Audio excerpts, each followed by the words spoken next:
இது நம்மக்கிட்ட சர்வீஸ்க்காக வந்திருக்கு. சரி பண்ணியாச்சு. பண்ண பிறகு தான் உங்களுக்கு நான் அந்த வீடியோவே போடுறேன். அதான் இங்கே பாருங்கள், இதுதான் சோலனாய்டு வால்வு, இது கேஸ் இன்லெட்டு, இது வந்து வாட்டர் இன்லெட்டு, இது வாட்டர் அவுட்லெட்டு.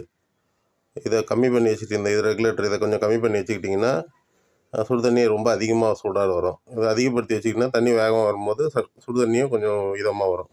ரொம்ப சூடாக இல்லாமல் மீடியமாக நம்மளை டைரெக்டாக பயன்படுத்துகிற மாதிரி வரும். இதை ஷவருக்கும் போட்டுக்கலாம், சமைக்கிறதுக்கு, பாத்திரம் கழுவுறதுக்கு, போகிறதுக்கு வர்றதுக்கு எல்லாத்துக்கும் யூஸ் பண்ணிக்கலாம்.